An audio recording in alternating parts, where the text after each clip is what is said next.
नमस्कार भाई और बहनों, आप सभी का मेरे YouTube चैनल परवरिश विद प्रभा सिंह में बहुत बहुत स्वागत है। आज की वीडियो में हम जानेंगे 1 अप्रैल को आंगनबाड़ी केंद्र पर होने वाली गतिविधि के विषय में। जैसा कि बहनों, नया सत्र शुरू होता है अप्रैल से ही, तो नया सत्र 2024-25 का 1 अप्रैल से शुरू हो जाएगा। उसमें हमें 1 अप्रैल को अपने आंगनबाड़ी केंद्र पर कौन कौन सी गतिविधि करानी है, तो आइए शुरू करते हैं। सबसे पहले हम अपना आंगनबाड़ी केंद्र खोलेंगे, वहाँ की साफ सफाई करेंगे, बच्चों का स्वागत करेंगे, बच्चों के साथ प्रार्थना करेंगे और नाम टैग की गतिविधि करेंगे, बच्चों की स्वच्छता की जांच करेंगे, कैलेंडर आधारित गतिविधि करेंगे। उसके बाद अब चलते हैं हम दिन भर में होने वाले 5 चक्रों की तरफ। सबसे पहले प्रथम चक्र का समय होता है 30 मिनट का, जिसमें थीम आधारित चर्चा का विषय है स्वच्छता क्यों जरूरी है। स्वच्छता क्यों जरूरी है, इस विषय पर हम अपने बच्चों से बातचीत करेंगे, उन्हें समझाएंगे और बताएंगे कि स्वच्छता दैनिक जीवन में कितना महत्वपूर्ण स्थान रखती है।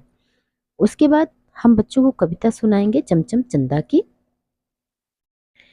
उसके बाद 10 मिनट उनके नाश्ते का समय होता है। उनके नाश्ते के बाद हमारी दूसरी गतिविधि आती है निर्देशित गतिविधि और स्वतंत्र खेल, जिसका समय होता है 1 घंटे का, जिसमें हम 3 से 5 वर्ष और 5 से 6 वर्ष के बच्चों को 2 भागों में कर देंगे और 3 से 5 वर्ष के बच्चों को हम स्वतंत्र खेल करने देंगे और 5 से 6 वर्ष के बच्चों को रंगों को छाटना, 3 रंगों से रंगों को छाटना है। 3 प्रकार के हम रंग का सामान रख देंगे और बच्चों से कहेंगे कि एक ही कलर के तीनों सामानों को अलग अलग करें। उसके बाद हम इन बच्चों को छोड़ देंगे स्वतंत्र खेल करने के लिए और 3 से 5 वर्ष के बच्चों को हम आकार मिलान करना सिखाएंगे, जैसे त्रिभुज, गोला, चौकोर, ये कई आकार हम बना देंगे। एक तरफ से कागज पर या स्लेट पर 2 तरफ बनाएंगे और बच्चों से बोलेंगे 2 तरफ बनाकर हम ऊपर नीचे गोले के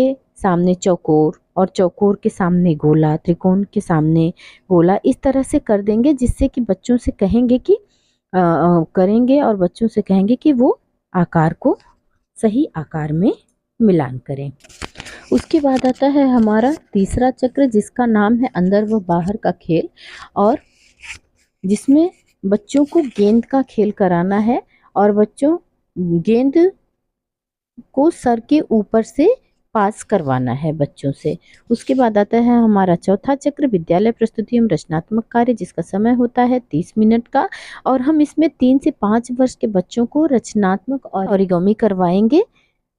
उसके बाद 5 से 6 वर्ष के बच्चों को पहली ध्वनि की पहचान करना सिखाएंगे, ब प स ल त, पहली ध्वनि की पहचान करना सिखाएंगे। उसके बाद आता है हमारा अंतिम और 5वां चक्र, जिसका समय होता है 30 मिनट का और नाम है कहानी व कविता का समय। आज हम बच्चों को कहानी की किताब से तिकरामी जोशी की कहानी सुनाएंगे। अगर आप लोगों के पास कहानी की किताब नहीं है तो हम पहल की किताब से भी कहानी ढूंढ के बच्चों को कहानी सुनाएंगे। अगर उसमें भी अगर आपको लगता है कि उससे अच्छी कहानी या जैसे भी आप चाहें तो अगर आप चाहें तो अपने मन से भी बच्चों को कहानी सुना सकते हैं। तो ये रही हमारी आंगनबाड़ी केंद्र पर होने वाली गतिविधि। इन गतिविधियों को कराने के बाद इन्हें आप अपनी दैनिक डायरी में नोट करना ना भूलें, जरूर लिखें अपनी दैनिक डायरी में। और हाँ भाई और बहनों, अगर आप मेरे चैनल पर नए हैं तो प्लीज़ मेरे चैनल को सब्सक्राइब कर लीजिएगा, शेयर कीजिए, लाइक कीजिए और अपने प्यारे प्यारे सुझाव हमें कमेंट द्वारा जरूर दीजिए। मिलते हैं अगले वीडियो में। बाबा बदेवरा नाथ की कृपा आप सब पर बनी रहे। नमस्कार।